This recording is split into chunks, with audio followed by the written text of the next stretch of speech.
Hello everyone, welcome to the channel Rankingpedia. आज हम biochemistry के अंदर एक इम्पॉर्टेंट टॉपिक को डिस्कस करेंगे और इस वीडियो में जो पॉइंट्स हम आज देखेंगे वो है कि एंजाइम का डेफिनेशन क्या है, एंजाइम बेसिकली होता क्या है, पार्ट्स ऑफ एंजाइम, एंजाइम के कौन कौन से पार्ट्स होते हैं, type of enzymes, temperature and the pH effect on enzymes and the regulation of enzyme. इसके अलावा हम कुछ एंजाइम्स की इंपॉर्टेंट प्रॉपर्टीज़ को भी देखेंगे। ये एक बेसिक इंट्रोडक्शन वीडियो है रिगार्डिंग द एंजाइम कि एंजाइम होता क्या है। Let's start. First question is arise कि एंजाइम होता क्या है। Basically enzyme are a protein that help speed up the chemical reaction in our bodies. Enzyme are essential for digestion, liver function and much more. Too much and too little of certain enzyme can cause a health problem, and the enzyme in our blood can also help in the healthcare provider checker for injury and a disease. तो basically इस paragraph में क्या कहा गया है, first of all बताया गया कि जो एंजाइम है वो बेसिकली क्या करता है, स्पीड अप, ठीक है, स्पीड अप करता है। स्पीड अप का मतलब तेज करता है केमिकल रिएक्शन को जो कि आपकी बॉडी में हो रही होती है, क्योंकि आपकी बॉडी में हर एवरी टाइम बहुत ढेर सारे मेटाबॉलिक एक्टिविटीज़ होती रहती हैं, केमिकल रिएक्शन होते रहते हैं। उन रिएक्शन को कौन स्पीड अप करता है? स्पीड अप करता है एंजाइम। सेकेंड थिंग कि जो एंजाइम है वो बहुत एसेंशियल फंक्शन प्ले करते हैं आपके डाइजेशन में, लीवर फंक्शन में। इसके अलावा जितने भी जहाँ पे भी केमिकली रिएक्शन, मेटाबॉलिक एक्टिविटीज़ हो रही हैं, हर एक जगह किसी न किसी फॉर्म में एंजाइम अवेलेबल होता ही है, ठीक है। कई बार एंजाइम किसी रिएक्शन को स्पीड अप करने के लिए होते हैं, तो कई बार वो जो एंजाइम होते हैं वो किसी रिएक्शन को इनिशिएट करने में भी हेल्प करते हैं।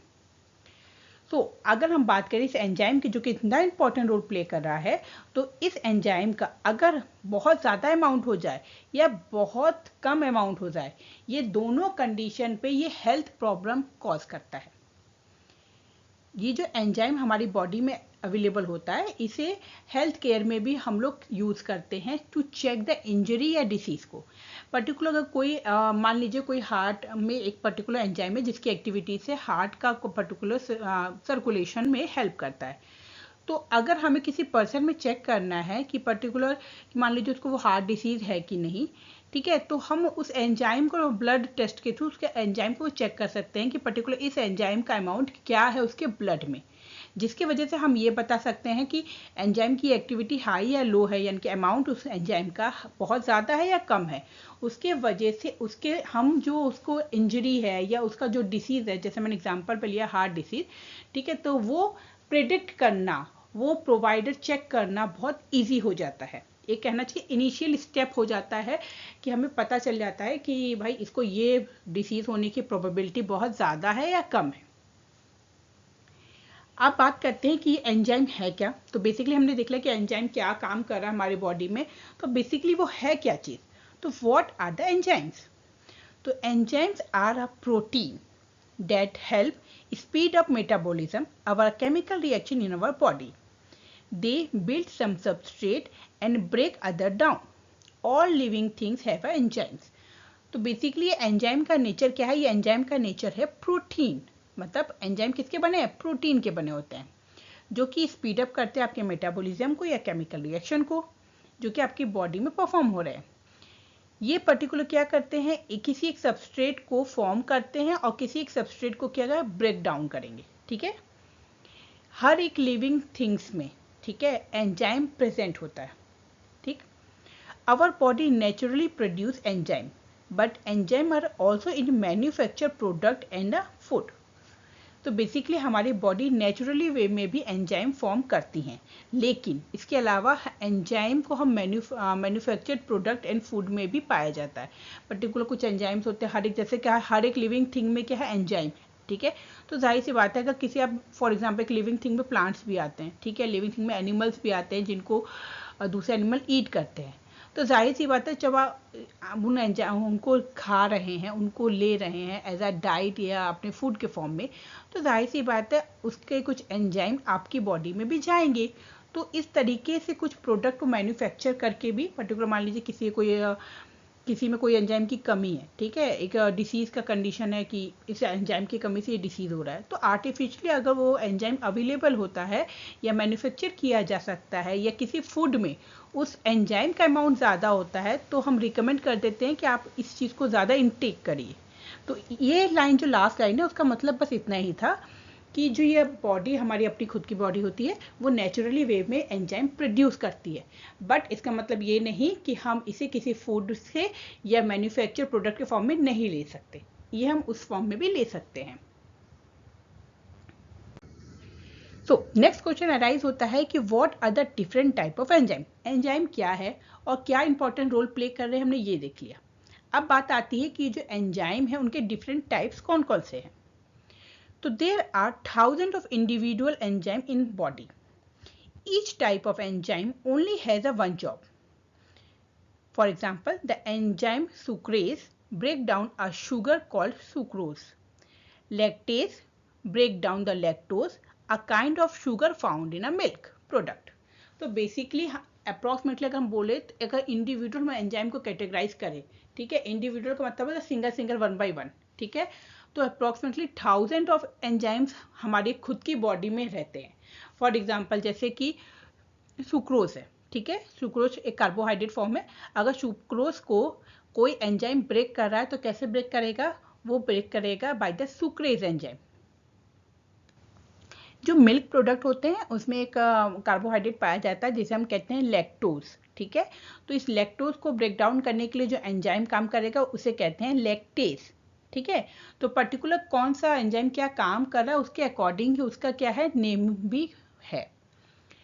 तो some of the most common digestive enzyme है, कुछ मोस्ट कॉमन डाइजेस्टिव एंजाइम्स के नाम दिए हुए हैं, जैसे कार्बोहाइड्रेट्स, ठीक है, जो क्या करेगा कार्बोहाइड्रेट्स एंजाइम का मतलब हो गया वो एंजाइम जो रिस्पॉन्सिबल है कार्बोहाइड्रेट को ब्रेक डाउन करने पे इनटू द शुगर, यानी कि कॉम्प्लेक्स फॉर्म से सिंपल फॉर्म में और तोड़ देता है। Lipase break down the fat into a fatty acid, lipase क्या करता है फैट को फैटी एसिड में चेंज कर देता है। Protease break down the protein into a amino acid. अब इसके रिगार्डिंग में क्या कार्बोहाइड्रेट है, क्या प्रोटीन है, क्या लिपिड है, ठीक है, इससे पहले प्रीवियसली इसके अकॉर्डिंग वीडियोस अपलोडेड हैं, ठीक है, तो वहाँ आपको इसका डिटेल मिल जाएगा कि कार्बोहाइड्रेट शुगर में कैसे ब्रेक डाउन हो रहे हैं, क्यों हो रहे हैं, या हमारा फैट फैटी एसिड में क्यों हो रहा है, प्रोटीन अमीनो एसिड में क्यों ब्रेक डाउन हो रहा है, इसके अलग से बेसिक इंट्रोडक्शन वीडियोस पहले से अवेलेबल हैं, तो आप उन्हें चेक कर सकते हैं। तो ये थे डिफरेंट टाइप ऑफ एंजाइम्स जो कि आपकी बॉडी में डिफरेंट फंक्शन परफॉर्म करते हैं। नाउ अब बात कर देते हैं कि पार्ट्स ऑफ एंजाइम क्या है, एंजाइम के क्या पार्ट्स होते हैं, ठीक है, तो each enzyme has an active site, हर एक एंजाइम में एक एक्टिव साइट होता है। This area has a unique shape, the substance and the enzyme work on in a substrate. The substrate also has a unique shape. The enzyme and the substrate must fit together to work. तो basically enzyme के यहाँ part बताए गए, ठीक है, देखिए mostly जो enzymes होते हैं, ठीक है,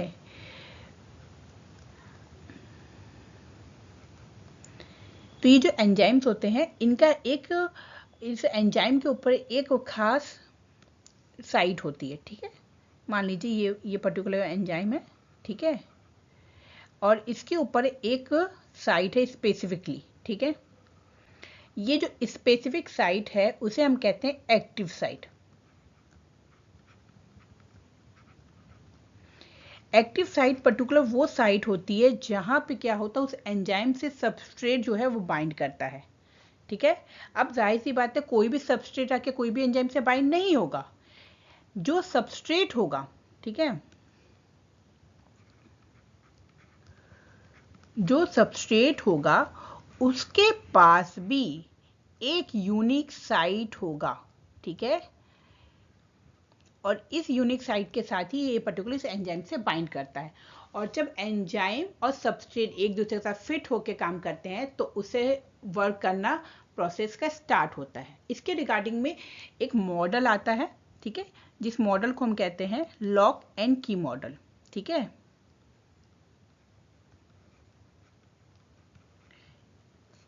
इसके अलावा देखिए लॉक एंड की बहुत पुराना मॉडल हो गया, ठीक है।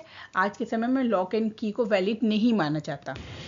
ये फर्स्ट मॉडल जिसे हम कहते हैं लॉक एंड की। इसके अलावा एक और मॉडल है जिसे हम कहते हैं induce fit theory.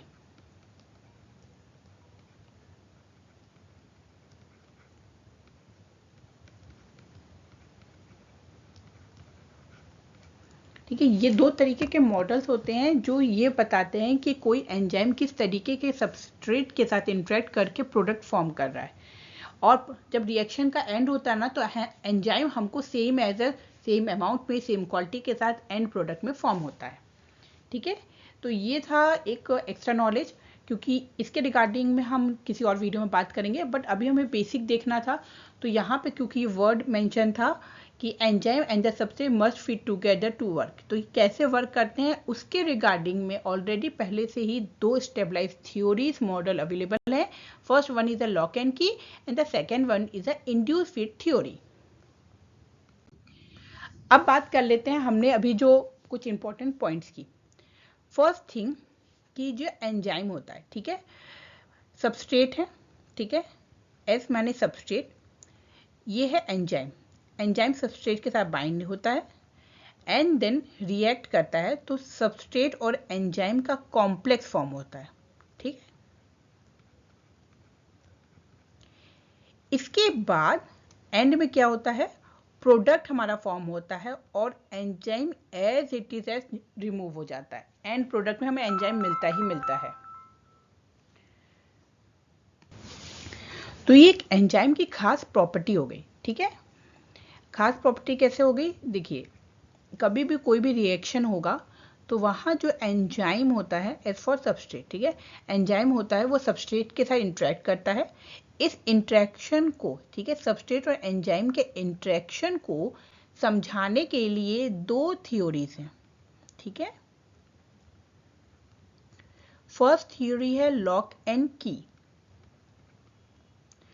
Lock and की थ्योरी क्या बताती है कि जैसे हर एक ताले की अपनी एक स्पेसिफिक चाबी होती है। ठीक है, ऐसा नहीं होता कि एक ताले की चाबी किसी दूसरे चाबी मतलब ताले में आप लगा के खोल सके, ऐसा नहीं होता।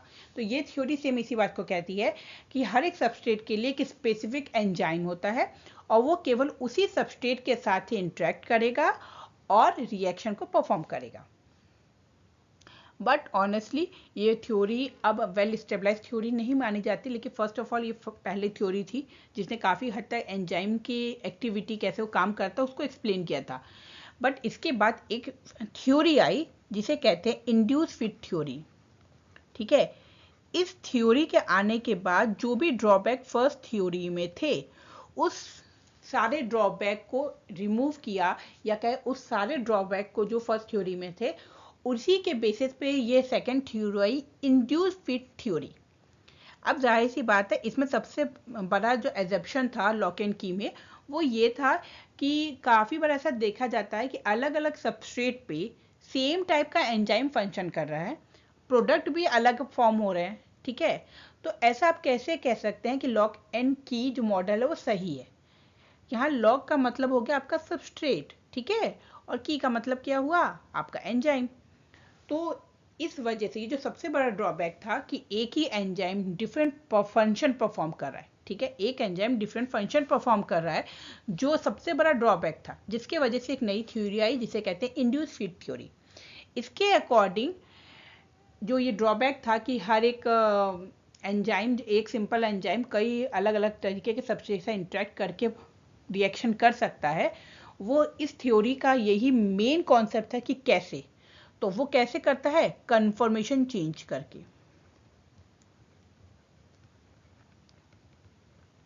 ठीक है, तो ये था दो थ्योरी जो कि एक्सप्लेन करता है किस तरीके से सबस्ट्रेट, ठीक है, सबस्ट्रेट और एंजाइम रिएक्ट करे। तो रिएक्शन जब परफॉर्म होता है एंजाइम का, तो सबस्ट्रेट एंजाइम के साथ रिएक्ट किया और एक कॉम्प्लेक्स बीच में इंटरमीडिएट बनता है, सबस्ट्रेट एंजाइम कॉम्प्लेक्स। इसके बाद हमारा फाइनल प्रोडक्ट बनता है और प्रोडक्ट के साथ साथ जो एंजाइम है एज इट इज, जो इनिशियली स्टेप में था, उसका अमाउंट, उसकी क्वालिटीज, उसकी क्वांटिटी, सब कुछ एज इट इज वो एंड प्रोडक्ट में, प्रोडक्ट निकलने के बाद एंजाइम हमें मिल जाता है। ठीक है, तो ये था कि किस तरीके से रिएक्शन परफॉर्म करता है। अब बात कर लेते हैं कि किस तरह की how do temperature and the pH affect enzyme. तो किस तरीके से हमारा जो टेम्परेचर है वो पीएच पे अफेक्ट कर सकता है एंजाइम पे, एंजाइम की बेसिकली एक्टिविटी पे परफॉर्म इफेक्ट पड़ता है। ठीक है, तो देखिए, enzyme need the right condition to work. If the condition are not right, enzyme can change shape, then they no longer fit with substrate, so they do not work correctly। तो basically जो हमने अभी just theory explain किया था, ठीक है, उसी theory को ध्यान में रखते हुए याद रखिए कि अगर कोई भी एंजाइम अगर अपने राइट कंडीशन पे नहीं है, ठीक है, तो वो एंजाइम जो रहता है वो फंक्शन ही नहीं कर पाएगा, क्योंकि वो एंजाइम अपना शेप, ठीक है, शेप सही से चेंज नहीं होगा, कन्फर्मेशन जिसे कहा जाता है, कन्फर्मेशन चेंज नहीं होगा, जिसके वजह से ना वो सबस्ट्रेट के साथ फिट नहीं होगा। जब सबस्ट्रेट और एंजाइम का इंट्रैक्शन ही नहीं होगा, तो दैट मीन्स आपका जो मेन वर्क परफॉर्मेंस था वो परफॉर्म ही नहीं होगा, करेक्टली परफॉर्म ही नहीं हुआ। तो इसी वजह से एंजाइम के लिए जो उसका राइट कंडीशन है वो मेंटेन करना बहुत ज़रूरी है। और वो राइट कंडीशन कैसे मेंटेन होगा? पीएच और टेम्परेचर एंड पीएच पे। अब देख लेते हैं कैसे ये होता है। Each enzyme has a ideal temperature and pH. हर एक एंजाइम का अपना आइडियल टेम्परेचर और पीएच है, ठीक है। अब पीएच का बात करते हैं। PH, enzyme are sensitive to acidic and alkalinity. They do not work properly if the environment is too acidic or basic. तो एंजाइम बहुत सेंसिटिव होता है, जाहिर सी बात है, अगर हमें राइट कंडीशन कोई भी चीज़ का है, ठीक है, एंजाइम की बात नहीं है, किसी भी इंसान का या किसी भी सबस्ट्रेट का, ठीक है, अगर वो किसी चीज़ को लेके सेंसिटिव है, तो डैट मीन्स अगर वो उसका जो सेंसिटिव पॉइंट है अगर आप उसको डिस्टर्ब कर देंगे, डैट मीन्स वो अच्छा परफॉर्म नहीं कर पाएगा। जस्ट लाइक कि फॉर एग्जाम्पल आपका एग्ज़ाम टाइम आ रहा है, ठीक है, आप अच्छे से पहले बहुत अच्छे से कंटिन्यू बहुत अच्छे से रूटीन में पढ़ रहे थे, बट एग्ज़ाम के ठीक पहले क्या होता है, आपके घर में एक शादी का फंक्शन हो जाता है या कोई भी और मेडिकल इमरजेंसी या कुछ भी हो जाए। अभी शादी का सीजन है, तो ठीक है, मान लीजिए आपके यहाँ शादी हो रहा है और आपके घर में गेस्ट जाहिर सी बात आएंगे, शादी का फंक्शन है, तो क्या आप उस समय अच्छे से परफॉर्म कर पाएंगे? अपना एग्ज़ाम में अच्छे से परफॉर्म नहीं कर पाते, तो दैट मीन्स आप अपने सराउंडिंग, जो आपका अपना पढ़ने का रूटीन है, आपका जो पढ़ने का तरीका है, वो सेंसिटिव है इस कंडीशन पे कि आपके आसपास का माहौल कैसा है, ठीक है।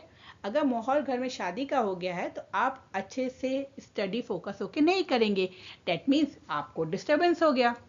ठीक वैसा ही एंजाइम का केस है। तो एंजाइम बहुत सेंसिटिव होते हैं अपने पीएच को लेके। पीएच होता है एसिडिक और एल्केलाइन माने बेसिक। तो अगर सही इन्वायरमेंट नहीं है तो वो वर्क नहीं करेगा, ना बहुत ज़्यादा एसिडिक होता है ना बहुत ज़्यादा बेसिक। For example, an enzyme in a stomach called pepsin break down the protein. If your stomach does not have enough acid, pepsin can not function optimally. तो एक एग्जाम्पल आपको दिया गया, आपके स्टमक में एक प्रोटीन आपका एंजाइम होता है पेप्सिन। इस पेप्सिन का काम है प्रोटीन को ब्रेक डाउन करना। अब जाहिर सी बात है, स्टमक में आपको पता होगा स्टमक में HCl होता है, ठीक है, स्टमक में हमारा HCl प्रेजेंट होता है, हाइड्रोक्लोरिक एसिड, जो कि क्या करता है, जो स्टमक का इन्वायरमेंट है वो हमेशा क्या बना के रखता है, एसिडिक बना के रखता है, ठीक। इस एंजाइम को, जो कि कहाँ प्रेजेंट है, आपके स्टमक में प्रेजेंट है, पेप्सिन, ठीक है, इस एंजाइम को एक्टिविटी करने के लिए क्या जरूरत है, एसिडिक पीएच, ठीक है। तो अगर आपके स्टमक का एसिडिक पीएच सही से मेंटेन नहीं है तो आपका ये पेप्सिन एंजाइम जो कि स्टमक में फंक्शन करता है वो प्रॉपर फंक्शन ही नहीं करेगा, ठीक है। Second point, temperature. अब टेम्परेचर किस तरीके से अफेक्ट करता है एंजाइम को? The enzyme work best when your body temperature is normal, about 98.6 Fahrenheit या 37 degree centigrade. As temperature increase, enzyme reaction increase. But if the temperature get too high, the enzyme stop working. That's why a high fever can disturb body function. तो देखिए, आपकी body का जो temperature है वो भी enzyme की activity पे बहुत इंपॉर्टेंट रोल प्ले करता है। दैट मीन्स आपका एंजाइम जो है आपके टेम्परेचर को लेके भी सेंसिटिव है, ठीक है। अगर आपका बॉडी टेम्परेचर की नॉर्मल आइडियल माना जाता है 98.6 फ़ारेनहाइट या 37 डिग्री, ठीक है, अगर ये आपका बॉडी टेम्परेचर नॉर्मल मेंटेन है तो एंजाइम परफेक्टली वर्क कर रहे हैं, ठीक है। लेकिन अगर थोड़ा बहुत टेम्परेचर इंक्रीज करता है, कभी कभी स्लाइटली इन्फेक्शन से हमारा बॉडी का टेम्परेचर इंक्रीज हो जाता है, तो उस कंडीशन पे क्या होता है, ये जो एंजाइम है थोड़ा स्पीडअप होके काम करते हैं, ठीक है, रिएक्शन इंक्रीज हो जाता है। लेकिन अगर ये टेम्परेचर बहुत ज़्यादा हो जाए टेम्परेचर, तो ये एंजाइम वर्क करना बंद कर देते हैं। जैसे कि फॉर एग्जाम्पल जब आपको बहुत ज़्यादा फीवर होता है तो आपका बॉडी का बाकी फंक्शन भी कम्प्लीटली डिस्टर्ब हो जाता है। आपको टेस्ट बर्ड्स आपके सही से काम नहीं करते हैं, स्टमक का डाइजेशन सिस्टम अब हो जाता है इशू। तो कोई ना कोई फीवर के साथ एक्स्ट्रा आपको एक बर्डन मिल जाता है, ठीक है। सिर्फ फीवर से उस समय आप डील नहीं कर रहे होते, आप अदर प्रॉब्लम से भी आपकी बॉडी उस समय डील करती है। वो क्यों? क्योंकि आपके एंजाइम की एक्टिविटी बहुत डिपेंड करती है टेम्परेचर पे। दैट मीन्स वो सेंसिटिव है टेम्परेचर को लेके। अब बॉडी का टेम्परेचर बहुत ज़्यादा हुआ, आपको फीवर है, तो जाहिर सी बात है काफ़ी एंजाइम जो कि पर्टिकुलर उस पीएच पे नहीं, सॉरी उस टेम्परेचर पे नहीं काम कर होंगे, वो फंक्शनलेस हो जाएंगे, जिसके वजह से बॉडी एक्टिविटी डिस्टर्ब हो गई। अब बात कर लेते हैं प्रॉपर्टीज ऑफ एंजाइम की। अभी तक हमने एंजाइम के बेसिक सब चीज़ें देख ली, अब उसे एक सिंपल फॉर्म में कुछ इंपॉर्टेंट पॉइंट्स के फॉर्म में देख लेते हैं। First thing is enzyme are a complex macromolecule with a high molecular weight. Enzyme क्या है? कॉम्प्लेक्स मैक्रोमोलिक्यूल है, ठीक है। इससे पहले हमने कौन कौन से मैक्रोमोलिक्यूल देखे थे? Carbohydrate, lipid, protein. इसके अलावा एक एंजाइम भी क्या है? एक मैक्रोमोलिक्यूल है। और एंजाइम किसका बना है? प्रोटीन का बना है, जिसके बहुत हाई मॉलिक्यूलर वेट होता है। मॉलिक्यूलर वेट मतलब उसका वेट उस पर्टिकुलर एंजाइम का। Second point, they catalyse the biochemical reaction in a cell. They help in a breakdown of a large molecule into a small molecule or bring together two small molecule to form a large molecule. तो basically catabolism anabolism की बात कर रहा है यहाँ पे, कि जो एंजाइम होते हैं वो कैटेलाइज करते हैं आपकी बॉडी के, आपके सेल के अंदर के केमिकल रिएक्शन को, जिसके जरिए कॉम्प्लेक्स मॉलिक्यूल को सिंपल फॉर्म में चेंज किया जाता है और सिंपल छोटे छोटे मॉलिक्यूल को कंबाइन करके एक लार्ज मॉलिक्यूल फॉर्म किया जाता है। यानी कि हम बात करें कैटाबोलिज्म और एनाबोलिज्म की। Third point is enzyme do not start a reaction, however they help in accelerate it. अब हमने इतना एंजाइम पढ़ा तो इसका मतलब नहीं कि एंजाइम अगर सबस्ट्रेट के साथ रिएक्ट कर रहा था तो वही स्टार्ट करता है रिएक्शन, नहीं।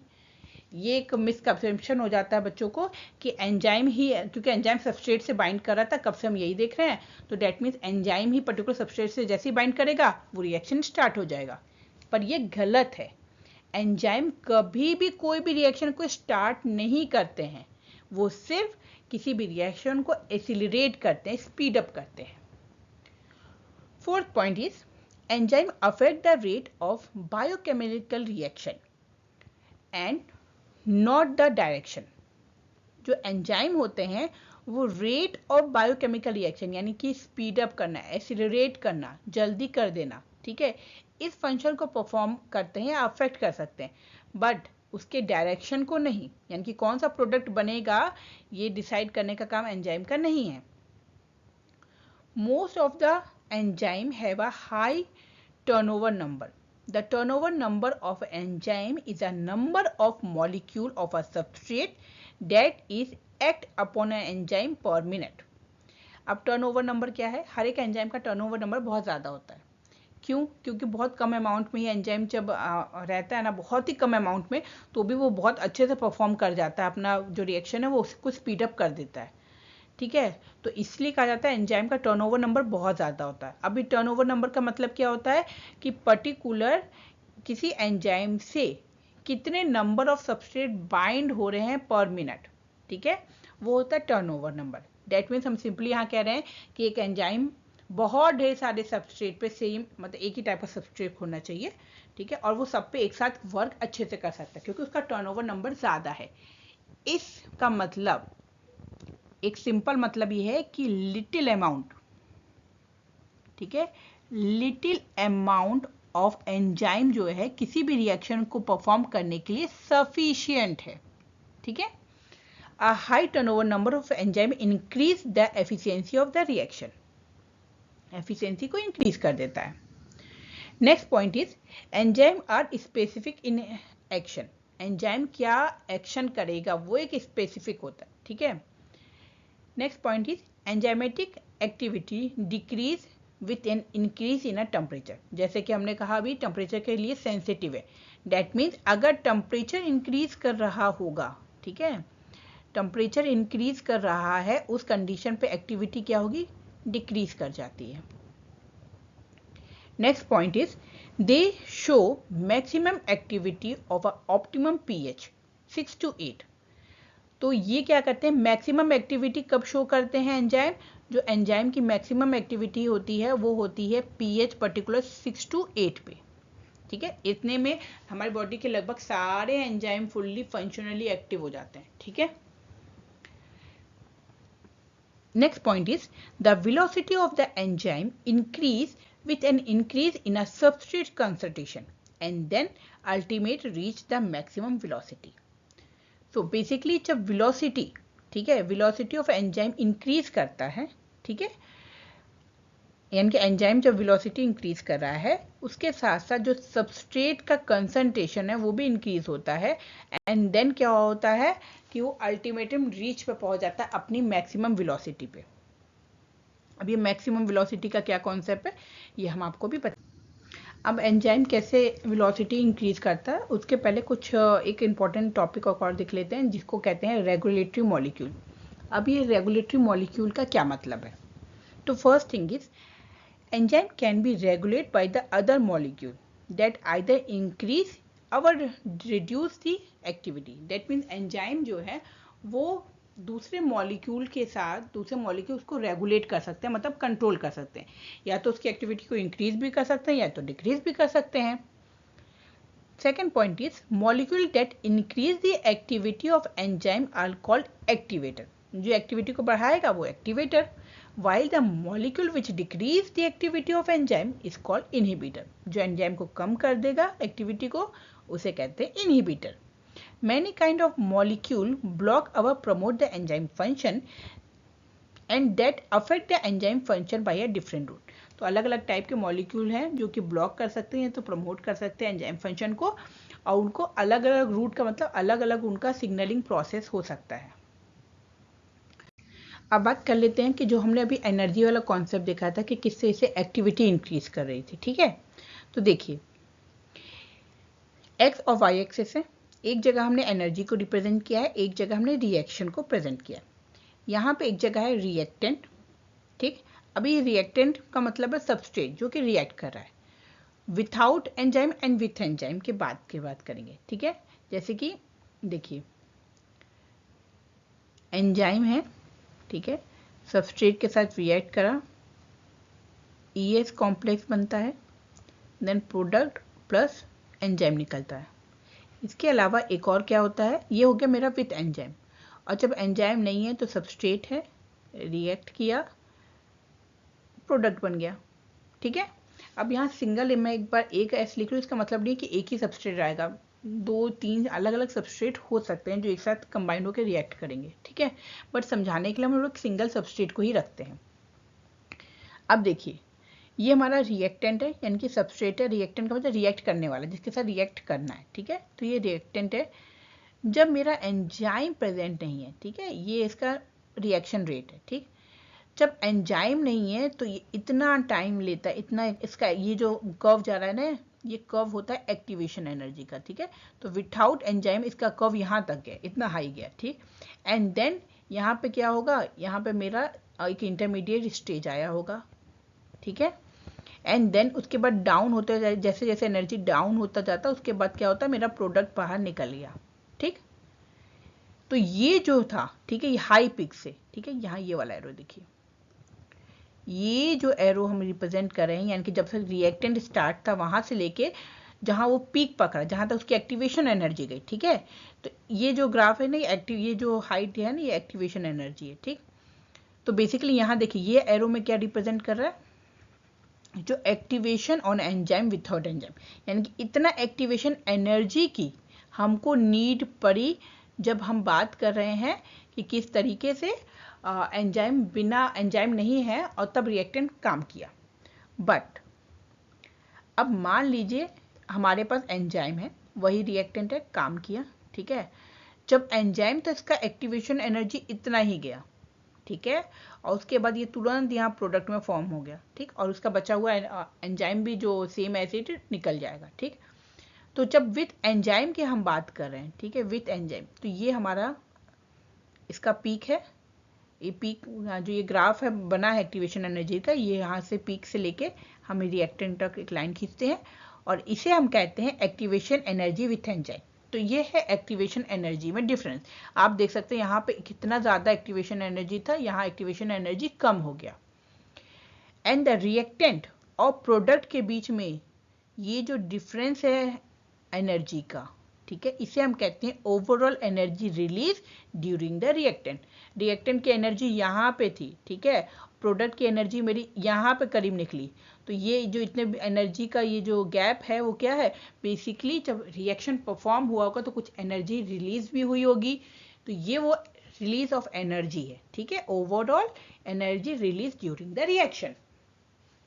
अब इंपॉर्टेंट पॉइंट क्या है इसमें, देखिए, वेट, जब हम बात कर रहे हैं एक्टिवेशन एनर्जी की, ठीक है, तो एंजाइम का काम होता है, ठीक है, मैं इफ एंजाइम लिख रही हूँ यहाँ पे, ठीक है, एंजाइम का मेन, एंजाइम कैसे, हाउ स्पीड अप, भाई आपने कह दिया कि एंजाइम क्या कर रहा है, स्पीड अप कर रहा है रिएक्शन को, बट कैसे, हाउ, तो भाई कैसे काम करता है, वो काम करता है to decrease the activation energy, ठीक है, एक्टिवेशन एनर्जी बिना एंजाइम के, जब एंजाइम नहीं है तो एक्टिवेशन एनर्जी का आपका पीक यहाँ पे था, ठीक है, जब आपका एंजाइम है तो रिएक्शन पीक यहाँ पे आया, तो जाहिर सी बात है यहाँ से प्रोसेस हुआ, वहाँ के आप फिर डिक्रीज होकर प्रोडक्ट बना, तो जाहिर सी बात है टाइम तो ज़्यादा लगेगा, ठीक है। लेकिन एंजाइम जब प्रेजेंट होता है तो ये पीक एक्टिवेशन एनर्जी का बहुत कम हो जाता है, डिक्रीज कर देता है, जिसकी की वजह से क्या होता है, हम कहते हैं कि एंजाइम जब प्रेजेंट होता है तो वो स्पीड अप कर देता है रिएक्शन को, ठीक है। अब एंजाइम स्पीड अप कैसे कर रहा था, क्या उसका प्रोसेस है, तो उस प्रोसेस का आंसर क्या है, to decrease the activation energy. वो एक्टिवेशन एनर्जी का जो ग्राफ है उसमें उसके हाई पीक से उसको डिक्रीज कर देता है। यहाँ देखिए, यहाँ इतना डिफरेंस आ गया, ठीक है।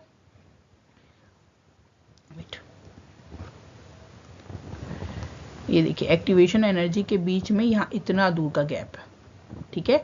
डेट मीन्स एक्टिवेशन एनर्जी जो कि पहले यहाँ पे थी वो अब कहाँ आ गई है, यहाँ पे आ गई है, और जब इतना दूर का मतलब डिक्रीज हो गया, और यही तरीका है आपके एंजाइम का वर्क करने का कि वो किस तरीके से कोई भी रिएक्शन को स्पीड अप कर पाता है, एक्सीलरेट कर पाता है। तो ये था कैसे एंजाइम फंक्शन हो रहा है। आई होप सो ये वीडियो आपके लिए हेल्पफुल हुआ होगा। अगर वीडियो अच्छा लगा हो तो वीडियो को लाइक करिएगा, चैनल को सब्सक्राइब करिए रैंकिंगपीडिया को। Thank you.